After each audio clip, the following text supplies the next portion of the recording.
Shalom, shalom, mes chers frères et sœurs à travers le monde, soyez bénis. Que la grâce et la paix du Seigneur soient avec chacun d'entre vous. Nous bénissons le Seigneur encore pour ce moment qu'il nous accorde, afin que nous puissions continuer notre enseignement, notre partage sur la grâce véritable de Dieu. Et nous avons commencé cette exhortation depuis 3 jours maintenant. On a eu 3 parties déjà. Aujourd'hui, je vais entamer encore une autre partie. Et je vous exhortais hier en vous disant que tous les jours, je vous parlerai à partir de 2 passages bibliques. À partir de 2 passages bibliques, je vais vous renseigner par rapport à ce que cela veut dire, ce que cela signifie, la grâce de Dieu. Et ce que contient ce mot, la grâce. Mais avant toute chose, nous allons prier. Alléluia. Éternel notre Dieu, nous voulons te bénir, nous voulons te rendre encore grâce pour ce moment que tu nous accordes, nous qui sommes tes enfants, nous à qui tu as accordé ta grâce, tes faveurs, nous voulons te dire merci. Père, merci parce qu'il t'a plu de nous appeler à toi et de nous donner de comprendre ta volonté et de demeurer dans ta volonté. Nous voulons, Papa, que nos frères et sœurs qui ne sont pas encore rentrés totalement dans ta volonté, qui traînent à rentrer dans ta volonté, qui traînent à faire ta volonté, qui traînent à t'obéir, Papa, nous prions pour eux, afin que nous soyons ensemble en marchant dans tes voies, afin que nous soyons ensemble en gardant la foi et en persévérant sur le chemin étroit. Père éternel, béni sois-tu pour ce que tu as fait pour nous. Toi, notre justice, toi, notre rédempteur, toi, notre salut. Au nom de Jésus-Christ, nous avons ainsi prié. Amen. Alors, mes chers frères et sœurs à travers le monde, je ne me laisserai pas tromper par qui que ce soit ou par quoi que ce soit. Si je vois que certains parmi nous se laissent berner par qui que ce soit, se laissent berner par les hommes impies, qui sont là aujourd'hui dans l'église et qui annoncent des messages qui sont contraires aux messages annoncés d'avance par les serviteurs de Dieu authentiques, les apôtres, ils nous ont laissé les écrits et nous avons aujourd'hui toute la connaissance aujourd'hui. Personne ne dira à Dieu que je ne savais pas. En ce jour-là, mon frère, tu ne pourras pas dire à Dieu que tu ne savais pas, puisque tous les jours que Dieu fait, selon Hébreux 3, le verset 13, la Bible déclare, selon ce passage, que nous devons nous exhorter chaque jour aussi longtemps que nous voyons ce jour approcher. Aussi longtemps que nous voyons ce jour, le jour du Seigneur, le jour de l'avènement du Seigneur, le retour du Seigneur, au son de la trompette. Lorsque nous voyons se rapprocher ce jour, nous devons nous exhorter chaque jour. Voilà pourquoi moi, Jean-Paul Lawson, un serviteur inutile, un homme qui crie dans le désert pour aplanir le sentier du Seigneur, je viens tous les jours vous exhorter, afin que vous ne vous trompez par qui que ce soit ou par quoi que ce soit. Qu'il n'y ait personne qui vous trompe sur cette terre, qu'il a reçu une révélation quelconque concernant ce jour, concernant l'avènement du Seigneur, qu'il n'y ait personne qui vous trompe. Car les Écritures nous témoignent de ce qui va arriver. Les Écritures nous témoignent de ce qui va arriver. Et si les Écritures témoignent de ce qui va arriver, les Écritures ne mentent pas. Les Écritures ne mentent pas. Car Christ lui-même, notre maître, lorsqu'il était sur terre, il disait toujours qu'il est écrit. Alléluia. Notre maître que nous suivons disait toujours qu'il est écrit. Voilà pourquoi moi aussi, Jean-Paul Lawson, je vous dis que tout est écrit. Il n'y a rien de nouveau sous le soleil. Ce qui a été, c'est ce qui est et c'est ce qui sera. Il n'y a rien de nouveau. Que personne ne vienne vous dire qu'il y a quelque chose de nouveau qui va se passer. Que personne ne vienne vous dire que Dieu entre-temps a changé d'avis. Dieu ne change pas d'avis. Mais j'ai assez parlé. Prenons les Écritures. Nous allons aller dans Hébreux chapitre 4. Alléluia. Hébreux chapitre 4, nous allons lire le verset 1er. Hébreux chapitre 4, nous allons lire le verset 1er. Ensuite, nous allons continuer après pour aller lire d'autres versets. Mais nous allons lire d'abord le verset 1er et après nous allons continuer à partir du verset 5. Nous allons lire Hébreux 4, verset 1 et nous allons lire du verset 5 au verset 13. Écoutez-moi très bien. Hébreux chapitre 4, verset 1 et après nous allons lire du verset 5 au verset 13. Et après nous allons aller lire Apocalypse 22. Voici les deux passages que le Seigneur m'a donnés aujourd'hui pour vous éclairer encore. Alléluia.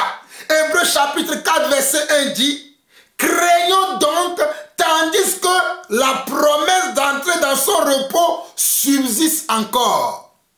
Craignons donc, tandis que la promesse, il y a une promesse qui a été donnée. La promesse c'est que si tu crois, tu verras la gloire de Dieu. La promesse c'est que si tu crois, tu verras la gloire de Dieu. La promesse c'est que si tu crois à l'homme que Dieu a désigné, l'homme qui est la justice de Dieu, l'homme que Dieu nous a montré que c'est lui le chemin, la vérité et la vie, que c'est cet homme-là que nous devons suivre. Si tu crois en lui, c'est ça la promesse dont il est question ici. Et croire en lui veut dire, tu gardes sa parole dans ton cœur, tu la sais dans ton cœur, afin de ne pas pécher contre lui. C'est ça le véritable message. C'est ça la promesse. La promesse c'est que il a dit, il y a beaucoup de demeures dans la maison de mon Père. Jean 14. Il a dit, il y a beaucoup de demeures dans la maison de mon Père. Je m'en vais vous préparer une place. Et lorsque j'aurai une place pour chacun d'entre vous, alléluia, lorsque j'aurai une place pour chacun d'entre vous, je reviendrai vous chercher, afin que là où je suis, vous y soyez aussi. Oh my Toroboharia, afin que là où je suis, vous y soyez aussi. Mais que personne ne vous trompe, que vous irez dans cet endroit si vous n'obéissez pas à ces commandements, ou que si vous venez en retard, les retardataires seront refusés. Hey, je te dis que si tu es retardataire, tu seras refusé. Si tu ne me crois pas, lisons la suite du verset 1 de Hébreux chapitre 4. Craignons donc, tandis que la promesse d'entrer dans son repos subsiste encore, qu'aucun de vous ne paraisse être venu trop tard. Qu'aucun de vous ne paraisse être venu trop tard. Qu'aucun de vous ne paraît être venu trop tard. Oh, qu'aucun de vous ne paraît être venu trop tard. Mon frère, ma soeur, si tu tardes à accomplir la volonté de Dieu, si tu tardes à marcher dans la volonté de Dieu, si tu tardes à aimer la vérité, crois-moi, lorsque la trompette va sonner, tu seras refusé. Tu ne rentreras pas dans le repos du Seigneur parce que tu tardes à accomplir la volonté de Dieu, parce que tu tardes à marcher dans les voies droites du Seigneur, parce que tu tardes à aimer l'évangile véritable, parce que tu tardes à obéir à Dieu. On ne tarde pas à obéir à Dieu. Mon frère, ma soeur, si tu tardes dans l'obéissance à Dieu, la porte du ciel te sera fermée définitivement, je te le dis. Je viens t'annoncer à toi qui tarde, qui remet à demain l'obéissance que tu dois faire aujourd'hui. Hey, hey, toi mon frère, toi ma soeur, qui tarde à accomplir la volonté de Dieu, à marcher dans les traces du Père. Tu dis demain je le ferai. Aujourd'hui, laissez-moi encore pavaner dans le péché. Aujourd'hui, laissez-moi encore me moquer des gens. Aujourd'hui, laissez-moi encore jalouser. Laissez-moi encore envier. Laissez-moi encore tromper les gens. Laissez-moi vivre ma vie. Mais de quoi tu parles, toi? Tu m'embêtes tous les jours. Tu me casses la tête avec ton évangile. Hey! La porte du ciel te sera fermée. Mon frère, ma soeur, Dieu t'aime. Mon frère, ma soeur, Dieu t'aime. Voilà pourquoi il m'envoie encore crier comme je crie là. Je suis celui qui crie dans le désert pour aplanir le sentier du Seigneur. Je suis la voix, oh la voix du Seigneur. Je suis la voix de ce Dieu invisible, mais qui par ma bouche t'exhorte, toi homme, toi femme, qui se moque de Dieu. Hey! Reviens au Seigneur. Reviens au Seigneur. Hébreux 4, verset 1. Regardez bien. Craignons donc, tandis que la promesse d'entrer dans son repos subsiste encore, qu'aucun de vous ne paraisse être venu trop tard.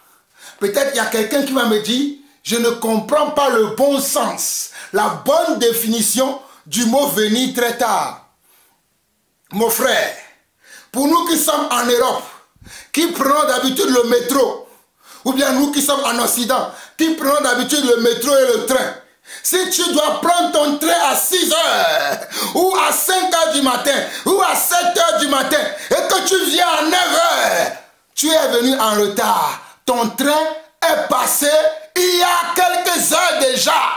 Mon frère, si tu dois prendre ton bus, oh, si tu dois prendre ton bus à 8 heures et que tu arrives à 11 heures, on te dira que le bus est déjà passé. On te dira que, oh, Shairaboria, que le bus est déjà passé. Si tu as un avion à prendre parce que tu dois aller sur un autre continent, tu dois quitter le continent européen pour te rendre sur le continent africain et ton vol est à midi et que tu arrives à midi 10, on te dira que ton vol a déjà décollé, on te dira que ton avion est déjà parti et ton bien que tu as acheté, oh alléluia, ton bien que tu as acheté est perdu. Ton bien que tu as acheté est perdu. Mon frère, le fait de dire que même moi, si j'ai déjà cru au Seigneur et que je vais, peu importe ce qui va arriver, mon salut est garanti, on t'a trompé. Le salut est garanti lorsque tu demeures dans les promesses de Dieu. Le salut est garanti lorsque tu demeures dans la parole de Dieu. Le salut est garanti lorsque tu marches dans la parole de Dieu. Le salut est garanti lorsque tu écoutes et tu obéis à la parole de Dieu. Lisons maintenant Hébreux 4, du verset 5 au verset 13. Père, merci encore pour ton onction sur moi. Alléluia. Et ici encore, ils n'entreront pas dans mon repos. Regardez encore. Et ici encore, ils n'entreront pas dans mon repos. Or, puisqu'il est réservé à quelques-uns d'y entrer, et que ceux à qui d'abord la promesse a été faite n'y sont pas entrés à cause de leur désobéissance, Dieu fit de nouveau un jour, aujourd'hui, en disant dans David, bien longtemps après, comme il est dit plus haut, aujourd'hui, si vous attendez sa voix, aujourd'hui, si vous attendez sa voix, n'endurcissez pas vos cœurs. Car si Josué leur avait donné le repos, Dieu ne parlerait pas après cela d'un autre jour. Si Josué leur avait donné un repos, est-ce que Dieu avait-il besoin de parler d'un autre jour, d'un autre repos? Parce que Josué ne leur avait pas donné le repos. Mais Josué était comment? Celui qui les préparait pour obtenir le repos. Josué était l'homme qui les préparait pour obtenir le repos. Moïse était l'homme qui les préparait pour obtenir le repos. Josué qui a pris la relève afin de préparer le peuple pour le repos. Et aujourd'hui, je suis dans la peau de Moïse. Aujourd'hui, je suis dans la peau de Josué afin de te préparer, toi, mon frère, afin de te préparer, toi, ma soeur, pour obtenir le repos éternel. Oh, pour obtenir le repos éternel. Mon frère, ma soeur, je veux que tu obtiennes le repos éternel. Je veux que tu obtiennes le repos éternel. Mais si tu ne veux pas obéir, tu veux désobéir à Dieu, tu ne pourras pas l'obtenir. Peut-être tu vas me dire que je suis assez dur. Je vais te relire le passage. Hébreux 4, verset 5 au verset 13. Et ici encore, ils n'entreront pas dans mon repos. Or, puisqu'il est encore réservé à quelques-uns d'y entrer, et que ceux à qui d'abord la promesse a été faite n'y sont pas entrés à cause de leur désobéissance. On nous dit au verset 6 d'Hébreux 4, or, puisqu'il est encore réservé à quelques-uns d'y entrer, il est encore réservé à quelques-uns. Oh, Shairaboria, Yisantamo Rabaya, Rikenda Ramako, Reshaira Masaya. Il est réservé à quelques-uns. Oh, il est réservé à quelques-uns de rentrer dans le repos du Seigneur. Il est réservé à quelques-uns. Il n'est pas réservé à monsieur tout le monde, à madame tout le monde, de rentrer dans le repos du Seigneur. Mais il est réservé à quelques-uns seulement. Les quelques-uns là, ce sont ceux qui marchent selon l'alliance de Dieu. Ce sont ceux qui marchent selon la volonté de Dieu. Ce sont ceux qui agissent et qui parlent selon la parole de Dieu. Si tu ne marches pas, si tu n'agis pas selon la volonté de Dieu et que tu crois que tu vas rentrer, mon frère, le diable t'a sévèrement menti. Le diable t'a sévèrement trompé. On t'a menti. On t'a menti. On t'a trompé. Nous continuons la lecture.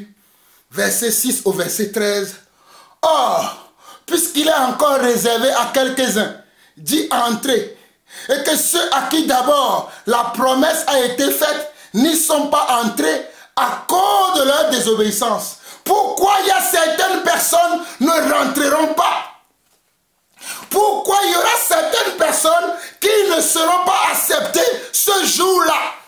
Pourquoi il y aura certaines personnes qui seront refusées le jour de l'enlèvement, le jour du salut éternel? Pourquoi il y aura certaines personnes qui seront refusées, qui ne seront pas acceptées? Pourquoi? Why?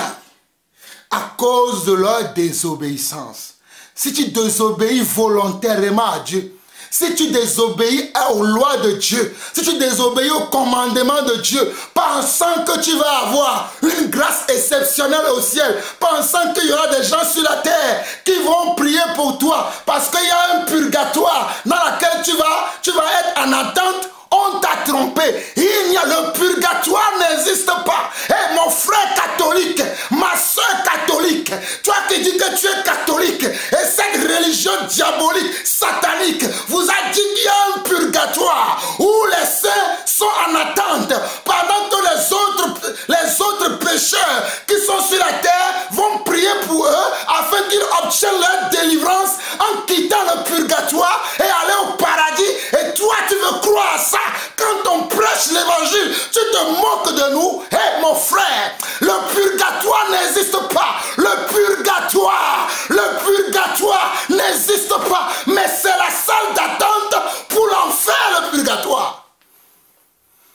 Le purgatoire, c'est la salle d'attente pour aller en enfer. Le purgatoire n'existe pas, car il est réservé aux hommes. Hébreux 9, le verset 25. Hébreux 9, le verset 25.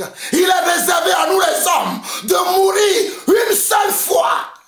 Il est réservé à nous les hommes de mourir une seule fois, d'après quoi vient le jugement de Dieu. Il est réservé au Shairaba. Oh Seigneur, que ton onction, oh Shairaba, que ton onction me libère encore, afin que je puisse libérer ce message tel que tu me l'as montré, papa. Oh, Rabaya Sanda. Et toi, mon frère, toi, ma soeur, qui ne veut pas obéir, pendant que nous sommes là à crier, tu te moques de nous. Ah. Je vais te dire, il y a un jour qui arrive. Rira bien, rira le dernier. Moque-toi de Jean-Paul Lanson. Moque-toi des prédicateurs. Moque-toi des envoyés de Dieu authentiques qui vous réveillent. Vous qui dormez, moque-toi de nous. Mais il y aura un jour, où tu sauras que tu t'es moqué de nous en vain. Il y aura un jour que tu sauras que tu t'es moqué de nous en vain. Il y aura un jour, je veux que tu sois avec nous ce jour-là. Mais si tu persistes en fréquentant les charlatans, en fréquentant les méchants, en croyant au message des impies, tu seras surpris ce jour-là. Je continue. Verset 7 jusqu'au verset 13. Dieu fit de nouveau un jour, aujourd'hui en disant à David, bien longtemps après, comme il a dit plus haut, aujourd'hui, si vous attendez sa voix, n'endurcissez pas vos cœurs. Aujourd'hui, si vous attendez sa voix, n'endurcissez pas vos cœurs.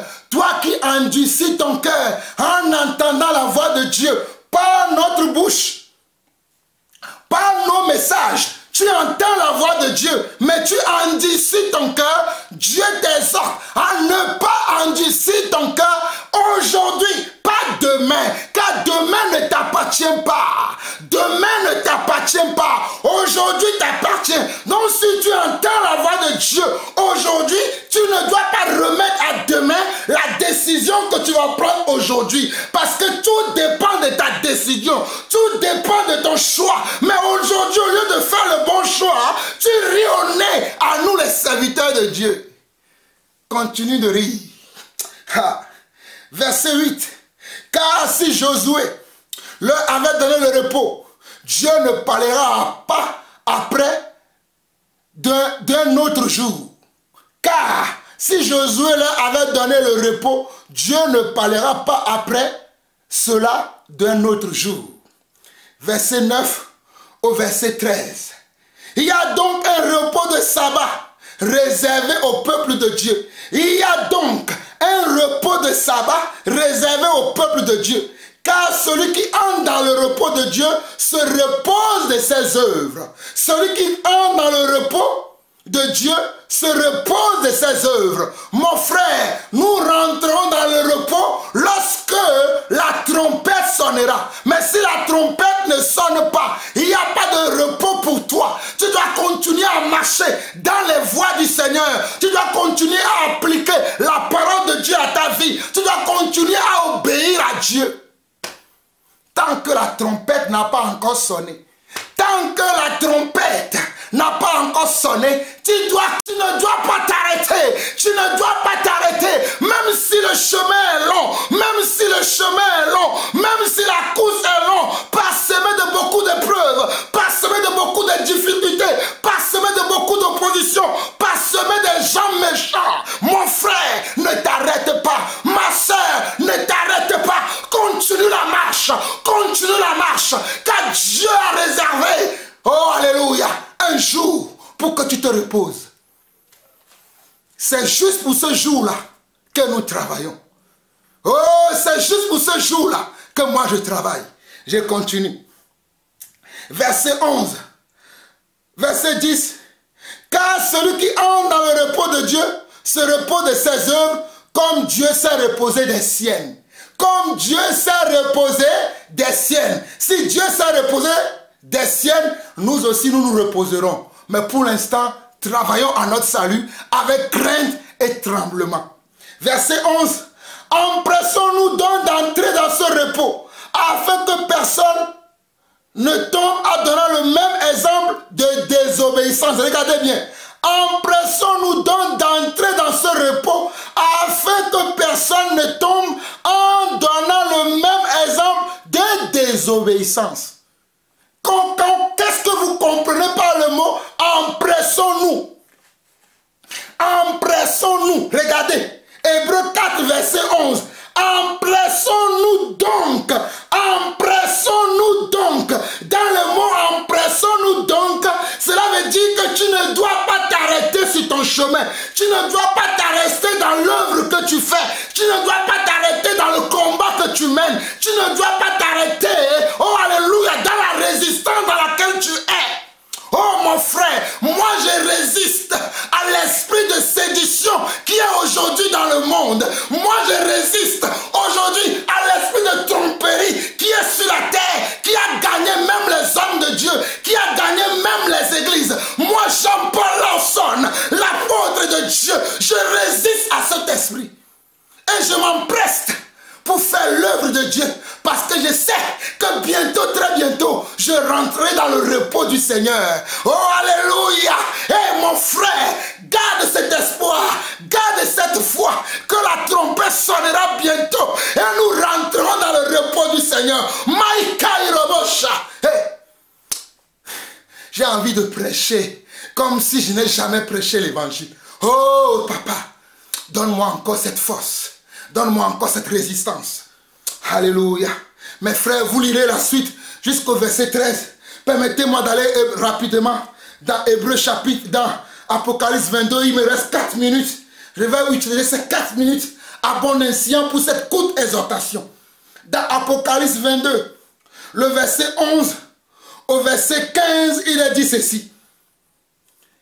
Apocalypse 22, verset 10 au verset 15 dit ceci. Et il me dit, ne scelle point les paroles de la prophétie de ce livre, car le temps est proche. Apocalypse 22, le verset 10. Et il me dit, qui me dit? Le Seigneur Dieu. Qui me dit? L'Esprit du Seigneur. Qui me dit? Le Dieu Tout-Puissant dit ici, ne scelle point la prophétie de ce livre, car le temps est proche. Ne scellons point la prophétie. Oh, car le temps est proche. Le temps est proche. Le temps de l'avènement du Seigneur. Le temps de notre salut. Le temps de notre salut est proche. Le temps de notre repos. Le temps, oh, alléluia, de notre repos, de notre Shabbat. Le temps de notre Shabbat. Le temps de notre Shabbat arrive. Verset 11. Que celui qui est injuste soit encore injuste.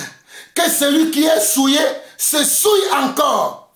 Et que le juste pratique encore la justice. Et que celui qui est saint se sanctifie encore. Peut-être vous n'avez pas bien entendu. Je vais vous relire le verset 22 d'Apocalypse chapitre. Je vais vous lire le verset 11 d'Apocalypse chapitre 22. Que celui qui est injuste soit encore injuste. Que celui qui se souille encore. Et que celui qui est juste pratique encore la justice. Et que celui qui est saint se sanctifie encore. Alors mon frère, alors ma soeur, ne t'arrête pas de te sanctifier. Ne t'arrête pas de te purifier. Même s'il y a certains qui se souillent à côté de toi, qui tombent dans le péché, qui tombent dans la sédition, qui abandonnent le chemin étroit, qui abandonnent la vision de Dieu au détriment de leur propre vision, au détriment de la chair. Toi continue, toi ne t'arrête pas, toi continue, ne t'arrête pas. Parce que Apocalypse 22 verset 11 dit que celui qui est injuste soit encore injuste, que celui qui est souillé se souille encore, et que le juste pratique encore la justice, et que celui qui est saint se sanctifie encore. La suite dit ceci, verset 12. Voici, je viens bientôt, et ma rétribution est avec moi pour rendre à chacun selon son œuvre. Regardez, voici, je viens bientôt, et ma rétribution est avec moi pour rendre à chacun selon son œuvre. Voici, je viens bientôt, voici, je viens bientôt, et ma rétribution est avec moi pour rendre à chacun selon son œuvre. Je suis l'alpha et l'oméga, le premier et le dernier, le commencement et la fin. Verset 14, Apocalypse 22. Heureux ceux qui lavent leur robe afin d'avoir droit à l'arbre de vie et d'entrer par la porte dans la ville. Regardez bien. Apocalypse 22, le verset comment? Le verset 14 dit, heureux ceux qui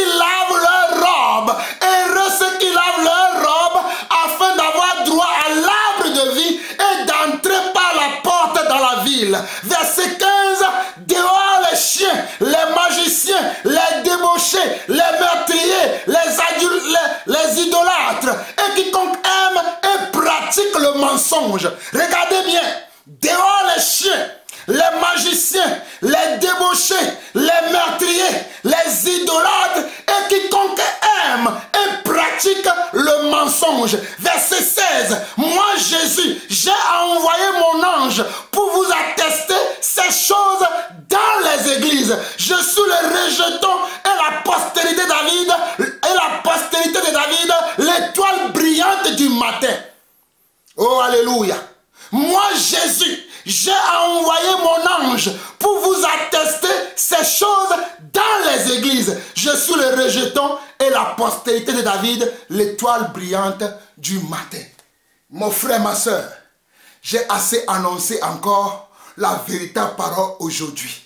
Que la grâce du Seigneur te touche là où tu es et que tu décides aujourd'hui de marcher dans la voie droite du Seigneur, de quitter le chemin de péché, de continuer à te sanctifier, à te consacrer à l'œuvre de Dieu, à te consacrer à la vie de Dieu, à te consacrer au message véritable et à abandonner l'erreur, l'esprit de l'erreur, l'esprit de l'égarement, l'esprit d'antichrist, l'esprit de Satan qui agit dans les religions, l'esprit de Satan qui agit dans la bouche de certains hommes qui annoncent des choses qui ne sont pas vraies aujourd'hui.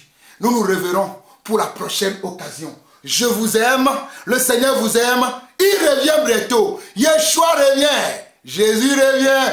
Alléluia, Jésus revient. Alléluia, Jésus revient. Alléluia, alléluia, alléluia, Jésus revient. Alléluia, Jésus revient. Alléluia, Jésus revient. Alléluia, alléluia, alléluia, Jésus revient. Alléluia, Jésus revient. Alléluia, Jésus revient. Maranatha, Maranatha, Maranatha. Seras-tu prêt quand il viendra? Seras-tu prêt quand il viendra? Seras-tu prêt quand il viendra? Quand il viendra, quand il viendra, seras-tu prêt quand il viendra? Oh, seras-tu prêt quand il viendra? Oui, seras-tu prêt quand il viendra? Quand il viendra, quand il viendra.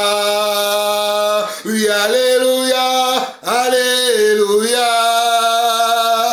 Alléluia, alléluia,